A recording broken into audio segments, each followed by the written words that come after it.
수고합니다. 오늘 이제 하바국 말씀을 좀 나누려고 합니다. 오늘 이제 1년 우리 목회 주제가 표어가 더 부흥인데 거기 이제 관련되어지는 말씀이 하바국 2장 14절과 3장 2절입니다. 그래서 하바국 말씀을 좀 나누려고 합니다. 하바국 하면 가장 먼저 생각나는 게 뭡니까? 하바국 하면 예전에 저는 여러분은 그렇게 생각 안 하시겠지만 저는 그 늙은 호박 이런 거 생각하기도 하고 그랬는데 성경을 좀 읽어보니까 조금 이제 나중에 신앙생활 하면서 성경을 좀 더 이제 읽어보면서 하바국 선지자는 어떤 선지자였다는 생각이 좀 드냐면 하나님 앞에 잘 들이대는 마구 들이대는 심하게 들이대는 선지자가 누구냐면 하바국 선지자. 좀 더 다르게 또 표현하자면 하나님 앞에 뭐를 많이 던진 사람이냐면 질문을 많이 한 선지자가 누구냐면 하바국 선지자입니다. 왜 들이댈까요? 하나님 앞에 왜 질문할까요? 어려우니까, 풀리지 않는 문제가 있으니까, 이해되지 않은 부분이 너무 많으니까. 사실은 이해되지 않는다고 하는 거는, 이해되지 않는 부분이 많은 거는 왜 이해되지 않을 때가 많죠? 자기 중심으로 자기 관점으로만 바라볼 때에 뭐 하기가 참 어려울 때가 많냐면 이해되지 않는 것들이 훨씬 더 많을 수 있습니다. 어쨌든 하바국 선지자는 이 사역에 쓴 시기가 가장 힘들었던, 표현하자면 선지자 노릇하기가 쉽지 않은 시대에 선지자로 활동한 사람이 누구냐면 하바국 선지자입니다. 하바국 선지자가 활동했던 시대는 남유다 요시야 왕 마지막 시기부터 활동을 했다고 합니다. 그럼 이제 그 시기는 언제이냐면 남유다가 멸망하기 한 20여 년 앞둔 시점입니다. 그러니까 나라적으로는 상당히 어떤 시점이냐면 어려운, 정치적으로 참 어려운, 이스라엘이라고 하는 나라는 작은 나라였기 때문에 전통적으로 항상 어디로부터 많은 위협을 갖고 살았냐면 애굽이라고 하는 강대국이 늘 위협의 어떤 나라였고, 그리고 이미 북이스라엘은 아수르라고 하는 민족의 멸망을 당했고, 지금은 누가 지금 신흥 나라로 지금 떠오르냐면은 바벨론이라고 하는 나라가 신흥 대국으로 막 떠오르면서 어디서 남유다를 정복할 것인지에 대해서 서로 막 전쟁을 일어나고 있는, 호시탐탐 노리고 있는 나라가 가장 혼란스러운 시기, 정말 어려운 시기, 종교적으로 도덕적으로도 다 어려운, 선지자로서 사역하기가 쉽지 않은, 그래서 이스라엘 백성들을 향해 말씀을 선포하거나 가르치는 그런 사역보다도 너무나 이해할 수 없는 일이 많이 있기 때문에 이 선지자는 누구에 대해서 하나님 앞에 수시로 뭐를 하냐면 질문을 던지는 그런 내용들이 어디에 나오는 거냐면 하바국에 나오는 겁니다. 하바국은 전체적으로 몇 장이죠? 3장입니다. 3장인데 내용은 간단합니다. 하바국 선지자가 하나님 앞에 던지는 두 가지의 질문, 그리고 그 하바국 선지자가 던지는 질문에 대한 하나님의 응답, 두 가지의 응답, 그것이 1장과 2장의 내용입니다. 그리고 그 내용을 다 하나님과 질의응답을 마치고 난 다음에 하바국 선지자가 깨닫고 난 다음에 하나님 앞에 찬송과 영광을 올려드리는 내용이 몇 장이냐면 3장입니다. 내용은 간단합니다. 이 선지자의 마음을 좀 보면 질문할 수밖에 없는, 하나님 앞에 자꾸 들이대는 이 선지자의 마음이 어떤 상태인지를 좀 들여다보면 영적인 어떤 동요, 선지자이지만 마음속으로 영적으로 어떤 흔들림이 좀 있었던 것 같고, 마음으로 영적인 뭐가 있냐면 실패감을 가지고 있었고, 영적으로 어떤 마음을 갖고 있냐면 좌절과 절망스러운 마음도 가지고 있었던 것 같습니다. 그래서 첫 번째 던지는 질문이 뭐냐면, 계속 어떤 질문을 던지냐면 하나님 살아계신 거 맞습니까? 던지는 거예요. 하나님 살아계시다면 왜 이렇게 내 기도에 응답하지 않으시냐? 하나님 정말 살아계시다고 한다면 이 세상이 이렇게 어지러울 수 있고, 하나님 정말 살아계시다고 한다면 어떻게 우리 민족이 악한 민족에게 이처럼 괴로움을 당할 수가 있습니까? 왜 그거를 바라만 보고 계십니까? 하나님 맞습니까? 하나님 앞에 막 뭐하냐면 질문을 던지는 겁니다. 첫 번째 질문의 내용이 하박국 1장 2절로 몇 절이냐면 4절이 첫 번째 던지는 하박국 선지자의 질문입니다. 그래서 이 1장 2절 위에 제목에 보면 소제목을 뭐라고 붙였죠? 하박국의 호소. 5절부터 11절까지는 그 질문에 대한 하나님의 응답. 12절부터 17절까지는 다시 두 번째 선지자가 하나님 앞에 던지는 질문. 그리고 2장은 다시 그 두 번째 질문에 대한 뭐죠? 하나님의 응답이 2장입니다. 그리고 3장은 그걸 깨닫고 하나님 앞에 찬송과 기도를 올려드리는 하박국 선지자의 고백이 하박국 3장입니다. 첫 번째 질문을 한번 보시면 1장 2절 여호와여 내가 부르짖어도 주께서 듣지 아니하시니 어느 때까지리이까. 하나님 내가 그렇게 부르짖는데 왜 들어주지 않으십니까? 내가 언제까지 기다려야 됩니까? 내가 강포로 말미암아 외쳐도 주께서 구원하지 아니하시나이까? 라고 얘기해요. 여러분 1장 2절 보면서 이런 느낌 좀 갖지 않았나요? 이런 마음 좀 가질 때 있지 않습니까? 하나님 내가 그렇게 기도하는데 어떻게 이렇게 외면할 수 있냐고. 하나님 내가 그렇게 간구하는데 어떻게 들어주지 않으실 수 있냐고. 우리도 그런 마음 가질 때가 좀 있을 것 같아요. 내가 강포로 말미암아 외쳐도 주께서 구원하지 아니하시니까 이 좌절, 이 절망, 이런 마음을 우리도 뭐 할 때 있냐면 가질 때 있습니다. 그리고 얘기합니다. 어찌하여 내게 죄악을 보게 하시고 나 이런 거 보고 싶지 않은데 왜 보게 하시냐 말이에요. 내가 원하지 않는 일 왜 자꾸 경험하게 하시냐. 폐역의 눈으로 보게 하시나이까. 겁탈과 광포가 내 앞에 있고 변론과 분쟁이 일어났나이다. 4절 같이 한번 읽어볼까요? 이러므로 율법이 해이하고 정의가 전혀 시행되지 못하오니 이는 악인이 의인을 에워쌌으므로 정의가 굽게 행하여 짐이니이다. 4절 맞아요? 내용이 이건 누구의 해석이에요? 하박국의 해석입니다. 뭐라고 얘기 잘 보시면 지금 4절 이러므로 율법이 해이한 이유가 누구 때문이라고 지금 얘기해요? 하나님 당신 때문 아니냐 말이에요. 맞아요? 정의가 전혀 시행되지 못하는 거 하나님 당신 때문이 아닙니까? 악인이 의인을 에워쌌으므로. 누가 의인이에요? 지금 여기서 얘기하는 대로 하면 이스라엘 남유다가 뭐라고 얘기하는 거죠? 의인이래. 맞아요? 맞습니까? 의인은 누가 의인입니까?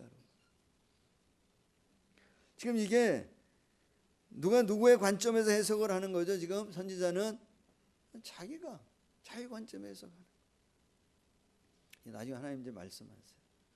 어쨌든 하박국은 지금 계속 질문을 던지는 겁니다. 하나님 왜 이렇게 힘든데 그냥 내버려 두시냐 말이에요. 내가 원하지 않는 일을 왜 보게 하시냐 말이에요. 하나님 너무 답답한데 하나님 도대체 왜 가만히 계시냐고 계속하여 하박국 선지자는 질문을 던집니다. 저는 이 말씀을 보면서 이 하박국 선지자의 마음에 이 동감이 되어지는 부분이 많아요.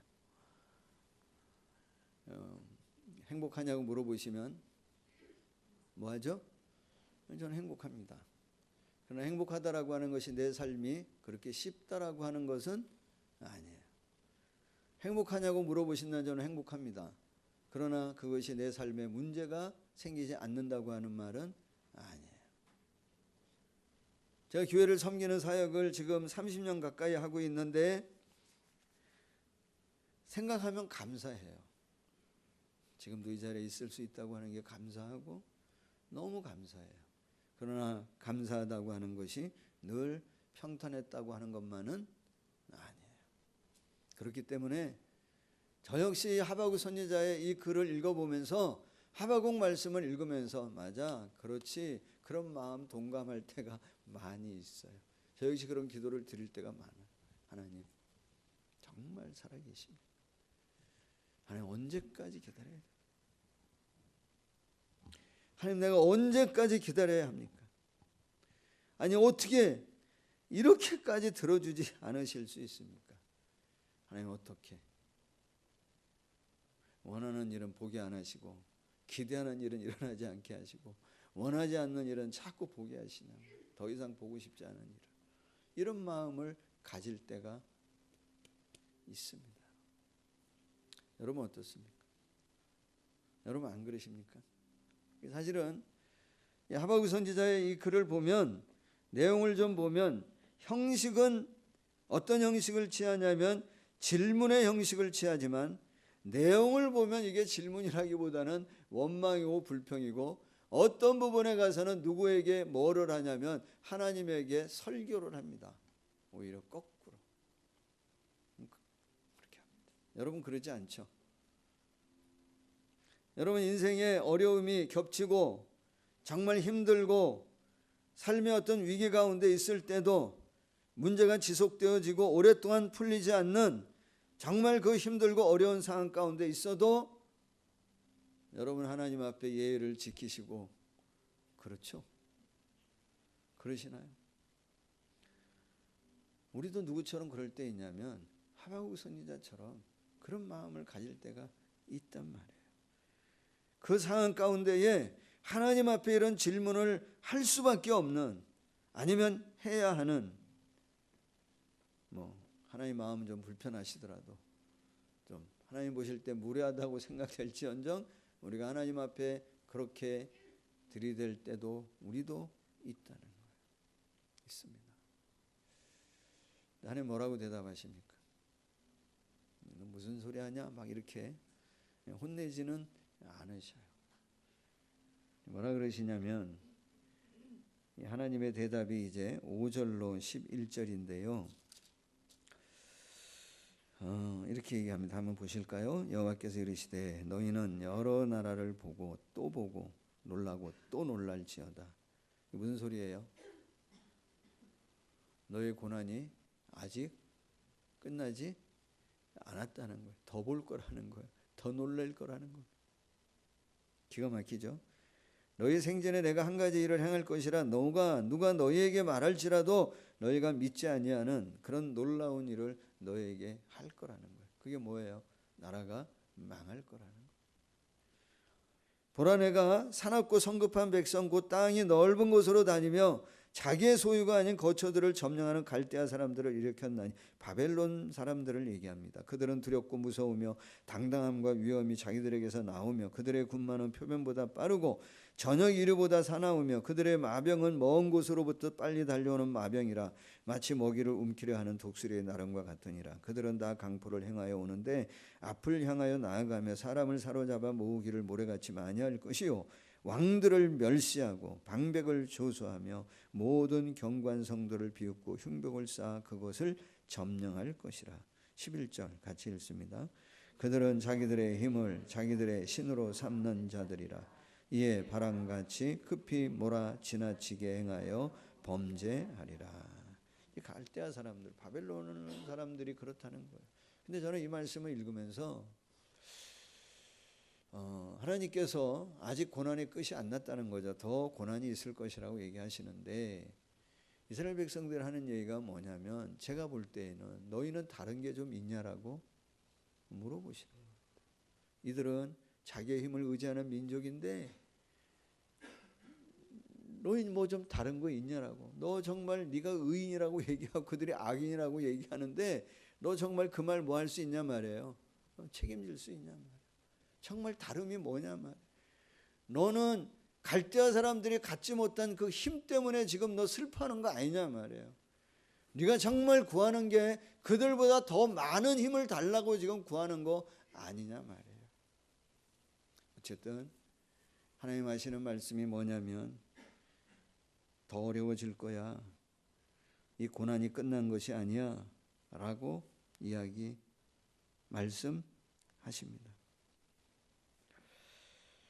대부분 고난이 오면 어떤 생각을 하냐면 다 그렇다 100% 그렇다고 말할 수는 없겠지만 일반적으로 고난이 오면 하박국 선지자를 보면 몇 가지 특징이 있는 것 같아요. 하나는 빨리 이 고난에서 벗어나고 싶어하는 마음이 있는 것 같아요. 또 하나는 고난이 오면 이 하박국 선지자를 보면 고난이 왔을 때 사람은 더 누구 중심으로 해석하게 되어지냐면 자기 중심에서 자꾸 해석하게 되어져요. 자기 중심에서. 그러니까 이 모든 일의 시작이 원인이 누가 돌보지 않아서라고 얘기하냐면 하나님이 가만히 계셔서 그런 거 아니냐. 하나님 내 기도를 들어주지 않아서 그런 거 아니냐 말이에요. 그리고 누가 자기가 해석하기를 자기는 뭐고 의인이고 그는 뭐라고요? 악한 자라고 얘기하는 거예요. 자기 중심으로 해석.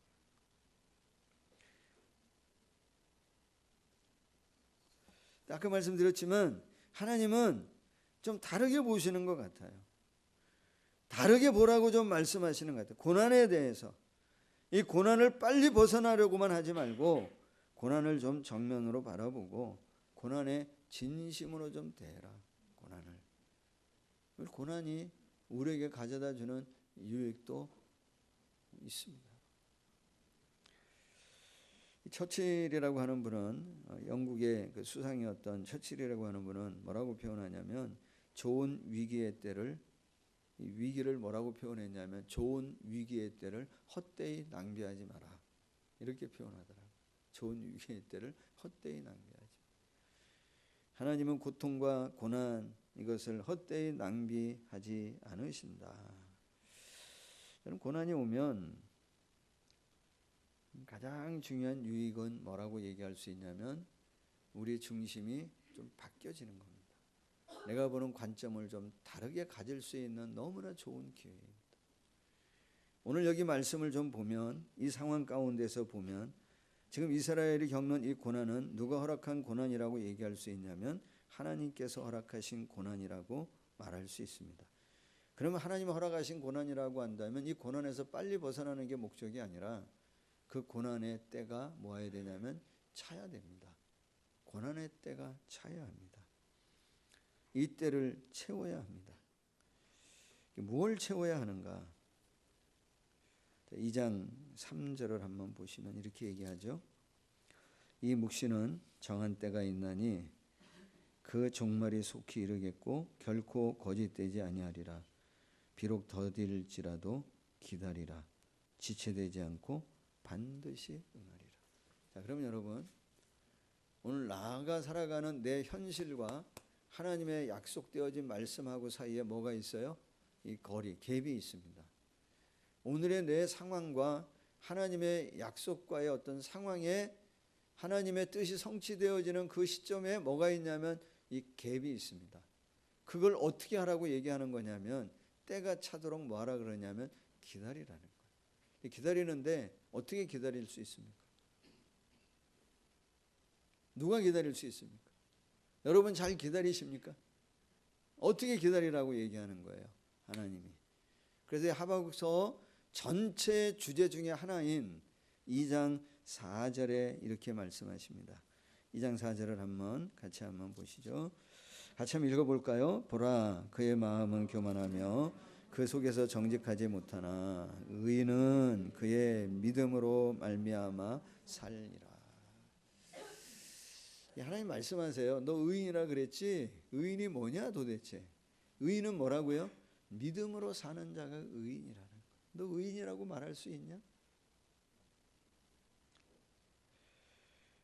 정말 믿음으로 사는 자가 의인인데 너 갈대아 사람들은 자기 힘을 의지하고 사는 그런 이방 사람들이라 한다면 너는 정말 의인이라고 얘기할 수 있는 믿음으로 사냐라고 하나님이 말씀하시는 거예요. 넌 믿음으로 사냐? 우리에게도 동일하게 말씀하시는 것 같아요. 믿음으로 사십니까, 여러분? 믿음으로 살고 있습니까? 우리 구원은 뭐로 받았죠? 믿음으로 받았죠. 여러분, 확신을 가지십시다. 우리 구원은 믿음으로 받았죠. 아멘. 그러면 제가 또 질문하는데 구원은 믿음으로 받았습니다. 그럼 구원받은 사람은 다 믿음으로 삽니까? 요건 좀 아닌 것 같단 말이에요. 요게 이제 문제란 말이에요. 우리는 다 하나님의 약속을 갖고 있습니까? 하나님 우리에게 주신 약속에 다 받으셨잖아. 송구영신 예배 때 하나님의 말씀을 약속으로 받아서 마음에 가지고 삽니다. 말씀은 갖고 있는데 하나님의 어떤 감동은 받고 은혜도 받아요. 말씀도 내게 주어진 말씀이 무엇인 줄도 알아요. 말씀을 가졌다고 해서 다 믿음으로 삽니까? 이건 또 아닌 것 같다. 근데 하나님 우리에게 하시는 말씀이 뭐냐면 믿음으로 사냐 말이야. 믿음. 그 엘리야 이제 선지자가 왜 사르밧에 가잖아요. 사르밧 가가지고 누구한테 떡을 달라 그러냐면 그 사르밧 여인한테, 과부한테 나한테 떡 좀, 물 좀, 떡과 물 좀 갖고 와라 그러니까 여인이 하는 얘기가 뭐였어요? 우리 집에 떡 같은 거 없다. 그러잖아요. 우리 떡 같은 거 없고 있는 게 한 줌 그 가루하고 기름 조금 남았는데 그걸로 이제 뭐 어떻게 해가지고 우리 애하고 나하고 먹고 이제 죽을 날만 기다리려고 한다. 그러면 그 정도면 누가 물러서야 돼. 네. 신방 갔는데 제가 뭐 떡 좀 없으면 떡인데 목사님 저희 집에 먹을 거 이것밖에 없어서 그러면 제가 뭐라 그래야 돼. 그러냐고. 알았다고. 예, 제가 안 먹죠. 그러는 게 맞는데 엘리야는 뭐라 그래요? 그거 놔달라고 얘기하는 거예요. 냉정해서 그렇습니까? 선지자는 냉정해야 됩니까? 엘리야가 왜 그런 얘기합니까? 인간적으로 보면 못 그러죠. 그래서는 안 되죠. 근데 엘리야가 하나 왜 그렇게 얘기하나요? 하나님의 말씀을 받았기 때문에 그러는 거예요. 하나님의 말씀. 그러면 그 사르밧 여인은 하나님의 말씀을 받았습니까? 사르밧 여인도 하나님의 말씀을 보면 받았어요. 그 열왕기상 17장 9절 말씀을 보시면 뭐라고 얘기하시냐면 하나님께서 내가 그곳 누구에게 그곳 과부에게 명령하여 라고 얘기해요. 내가 그곳 과부에게 명령하여 내게 음식을 주게 할 것이다 라고 얘기해요. 그 말은 하나님이 이 사르밧 여인에게 얘기했다고. 뭐라고? 야, 엘리야라고 하는 사람이 갈 텐데 그가 이렇게 얘기하면 떡 한 덩어리 줘라. 그럼 내가 그 외에 이르러 너의 책임을 지고 내가 이렇게 내가 할 것이다. 하나님이 그에게 말씀하셨다 안 했다? 하셨습니다. 말씀으로만 보면. 말씀을 받았습니다. 그런데 그 여인은 말씀을 가졌지만 뭐로 행하지 못했냐면 믿음으로 첫 번째 실행하지는 못했어요. 여러분 약속을 갖는다고 다 믿음으로 사나요? 그건 아닌 것 같아요. 우리가 믿음으로 구원받았다고 해서 정말 믿음으로 사나요? 그거 아닌 것 같단 말이에요. 사르밧 여인이 부족한 것은 음식인 듯 하지만 사실은 부족한 건 음식이 아니라 뭐가 부족한 것이었냐면 믿음이 부족했다고 말할 수 있어요. 우리도 그렇습니다. 우리의 부족한 것이 이것저것 많이 있죠. 누가 남편한테 이것도 없고 저것도 없고 막 그러니까 한마디만 해. 돈 없다고 한마디만 해. 그랬다 하는데 정말 우리도 이것과 저거 없지만 사실 우리에게도 부족한 것은 뭐예요? 믿음. 왜 믿음이 부족하나? 약속을 가졌고 내 안에 그런 은혜도 있고 내 안에 하나님의 어떤 말씀이 들어왔는데 문제가 내 안에 들어오면 이게 자꾸 뭐 한다냐면 흔들린단 말이에요. 내 안에 어떤 환경적인 변화가 오고 정말 문제가 지속되어지고 삶의 위기가 다가오고 문제가 겹치면 이게 자꾸 내 안에 이 믿음이 흔들리고 믿음으로 행하지 못하고 믿음으로 살지 못할 때가 우리도 있다는 거예요. 그때 하나님 처방은 하나입니다. 뭐라 그러시는 거죠? 의인은 믿음으로 말미암아 살리라. 그래도 믿음이라는 거예요. 누가 행하실 줄 믿는 거냐면 하나님 행하실 줄. 교회도 마찬가지. 더 부흥이라고 붙여 누가 하면 제가 못합니다. 목사님 어떡하려고 저런 거 붙였나? 제가 하겠다는 거 아닙니다. 왜 저런 걸 우리를 부담스럽게? 여러분 보고 하라는 것도 아닙니다. 누가 하시는 거죠? 하나님 하십니다. 한번 보세요. 마태복음 16장 18절 한번 보시겠습니다.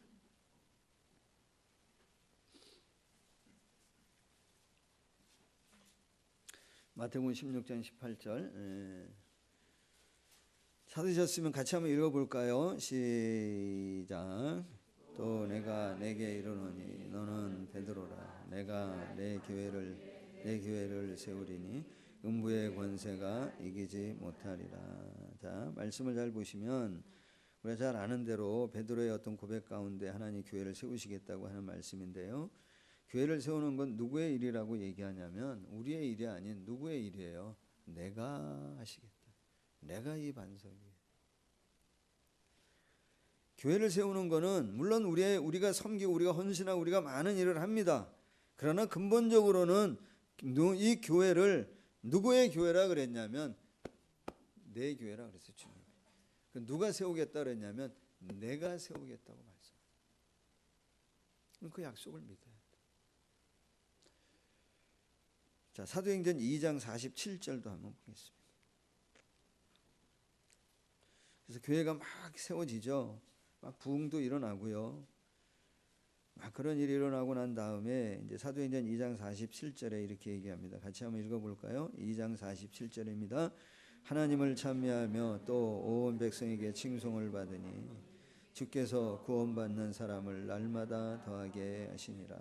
여기서 중요한 말씀이 뭐죠? 주께서 구원받는 사람을 날마다 더하게 하신다. 주님께서. 우리가 하는 일은 뭡니까? 우리가 하는 일은 뭐죠? 이 초대교회가 했던 일이 뭡니까? 예배, 기도, 교제, 교육, 전도.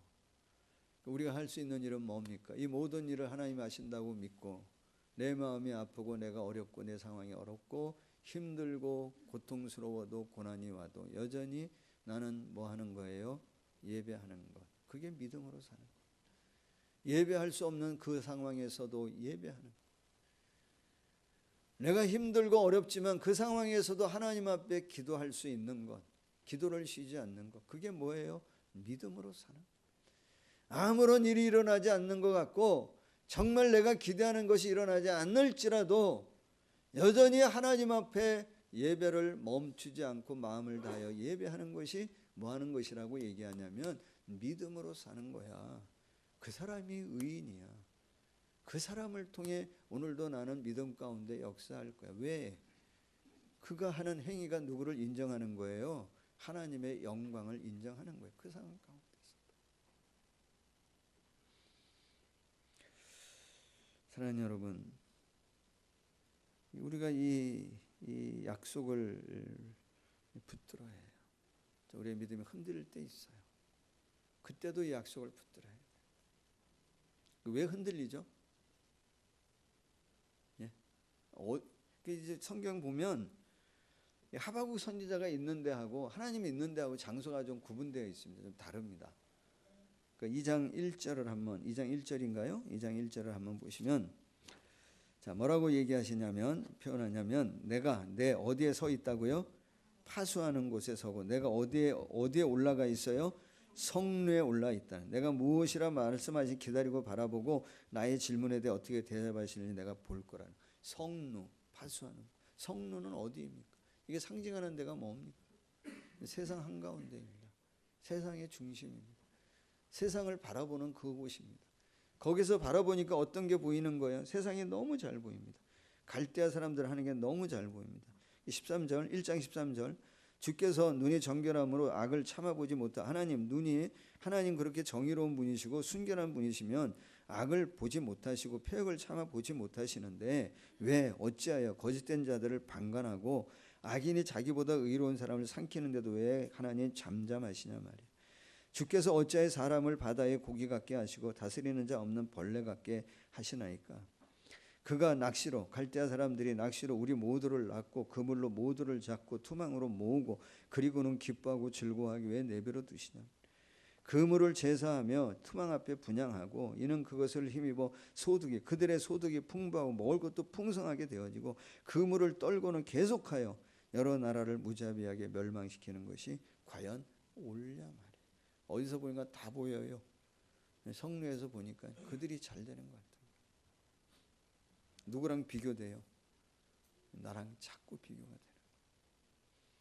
그러니까 우리의 뭐가 흔들리죠? 믿음이 흔들리는 거예요. 이렇게 살아서는 안 되는 거 아니냐. 우리도 좀 악하게 좀 해야 되는 거 아니냐.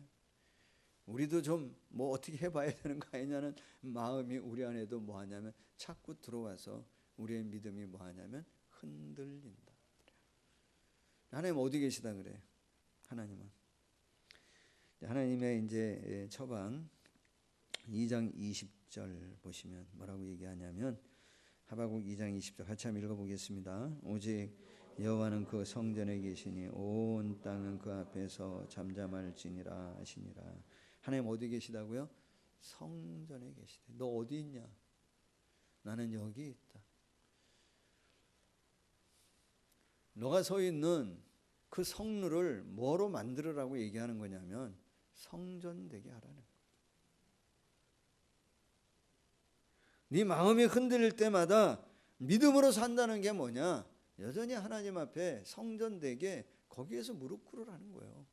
기도하라는 겁니다. 엎드리라는 겁니다. 하나님 예배할 수 있는 사람이 되라는 겁니다. 그럼 네 안에 있는 불평과 원망과 흔들림이 수도 멈춰질 것입니다. 하나님 계획을 보게 될 것입니다. 내 관점에서 해석하는 게 아니라 하나님의 관점에서 바라보면 다시 해석할 수 있습니다. 길이 보인다는 거. 여러분 어디 계십니까? 하나님 지금 호세한테 하는 얘기 아니 하박국한테 하는 얘기잖아요. 너 어디 있냐 지금? 왜 거기 있냐? 거기서 뭐 되게 하라는 거예요. 성전 만들어라. 성전 되게 하라는 거예요. 그럼 성전이 어디입니까, 여러분? 여기 성전이죠, 물론. 예. 성전이 여러분 예배당이 성전입니까? 예배당도 성전 될 수 있습니다. 예배당이 성전입니까? 다? 예배당이 성전 안 될 수도 있습니다, 여러분. 성전은 뭐예요? 어디가 성전이에요? 하나님 함께 하시는 곳이 성전입니다. 하나님을 인정하는 곳이 성전입니다. 요셉이 다 잃어버렸어. 가족도, 형제도, 뭐도. 심지어 자기의 어떤 그 가정 총무라고 하는 새로 그 자리도 다 잊어버려요. 그래도 요셉이 마지막까지 잊어버리지 않으려고 애썼던 건 하나입니다. 뭐죠? 하나님 함께 하심을 놓치지 않으려고 했습니다. 감옥에 가서도 그는 뭐 한 거예요? 예배합니다. 하나님 붙듭니다. 하나님 없으면 안 된다고 고백합니다. 그게 뭐냐면 믿음이라는 거예요. 그게 믿음으로 사는 겁니다. 억울하고 답답하고 속상하고 연약하고 힘들어도 하나님, 내가 하나님을 예배하는 것은 멈추지 않겠다. 하나님 앞에 하는 기도는 쉬지 않겠다. 그게 뭐라고 얘기하냐면 믿음으로 사는 것이다 라고 얘기해요. 사랑하는 여러분, 정말 주님 모신 사람은 저는 어디서나 예배할 줄로 믿어요. 정말 주님을 모신 사람은 어디서나 성전을 만들어요. 그러나 주님 함께 하심을 신뢰하지 않는다면 성전에 들어와서도 성전이 안 될 수 있어요. 이 성전에 와서도 이 성전에서 뭐가 될 수 있냐면 성루가 될 수 있습니다.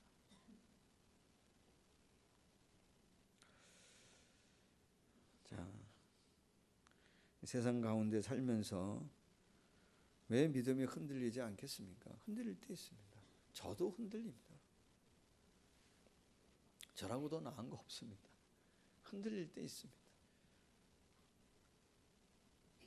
말씀대로 살고 싶은데 말씀대로 살아갈 힘이 점점 적어질 때도 있습니다. 안 될 때 있습니다. 하나님의 약속이 희미해지고 말씀이 멀어지고 내 생각이 막 살아나고 내 가치가 막 올라오고 세상의 가치가 막 올라올 때가 있습니다. 그때 하나님 말씀하십니다. 그곳에 성전 되게 하라는 거예요. 성전 삼으라. 믿음으로 붙들라는 거예요. 하박국이 그래도 잘한 거 하나 있습니다. 뭘까요? 왜 뭐 무례했든 어쨌든 기자는 질문을 하는 거래잖아요. 질문해야 됩니다. 하박국이 잘한 거 하나 있습니다. 뭐 설교하는 것처럼 하고 뭐 원망하고 불평하는 것 같지만 하박국이 잘한 건 한 가지입니다. 그 모든 걸 누구를 향해 했다는 거예요? 하나님을 향해 했다는 거예요. 그게 뭐냐면 믿음이에요. 다른 사람들은 무례하다 어쩌다 그런지 모르지만 하나님은 그 무례함을 뭐로 받아들이냐면 상한 심령이라고 받아들입니다. 마음이 상해서 저러지. 마음이 아파서 저러지. 하나님 받아들여 주시는 거예요. 마음이 가난해서 저러지. 정말 갈급함 때문에 저러지. 하나님께서는 그 마음을 그래도 기쁘게 받아주시는 거예요. 저와 여러분이 할 수 있는 일이 이렇게 많지 않습니다. 우리가 할 수 있는 일, 어떤 상황에서도 하나님을 예배하는 것, 그게 믿음으로 사는 자의 모습이라는 것. 우리가 할 수 있는 일, 어떤 상황에서도 낙심되고 실망되어지는 그 순간에라도 기도를 쉬지 않고 하나님 앞에 무릎을 꿇는 것. 그것이 뭐냐면 여호와의 영광을 인정하는 것이라. 내 삶의 영역에서 하나님의 영광을 인정하는 것들이 정말 물이 바다를 채운 같이 정말 우리 삶 속에 더 많이 하나님의 영광을 인정하는 예배함으로, 기도함으로 그렇게 되어질 때에 힘으로 사는 것이 아니라, 힘을 사용하는 사람은 더 큰 힘을 만나면 또 물러납니다. 넘어집니다. 우리는 뭐로 사는? 믿음으로 사는. 그래서 하나님의 영광을, 하나님을 인정하는 저와 여러분이 되어지고 우리 교회 공동체가 되어지기를 예수님의 이름으로 간절히 축복합니다. 여러분, 말씀이 우리 안에 들어오고 하나님 앞에 우리가 무릎을 꿇으면, 그리고 하나님을 더 경험하면 우리 안에 뭐가 수독되어지냐면 불평과 원망이 수독되어집니다. 우리의 생각이 바뀌게 되어집니다. 누구의 생각으로? 하나님의 생각과 하나님의 관점으로 다시 보게 되어집니다.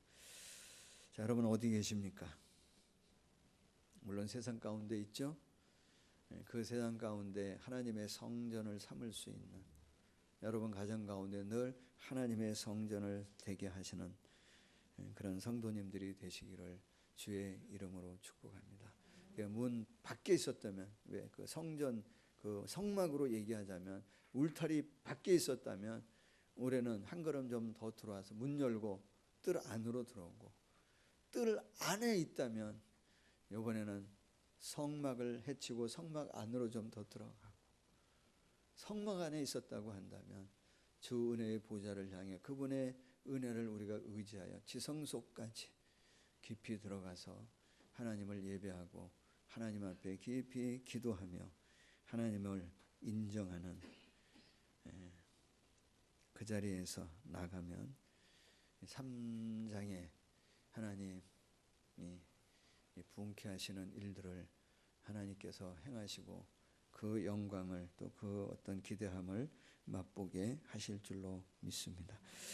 그 어떤 책에 보니까요, 요즘에 이제 보는 책 중에 하나에, 죄송합니다, 안 보던 책 하나 보면 꼭 책 얘기하고 이제 이러는데, 한 문장이 있는데, 이제 아무래도 이제 올해는 이제 교회에 대한 생각을 좀 더 많이 하게 돼서 교회 관련된 책을 제가 몇 권 이제 구해서 지금 보고 있는데요.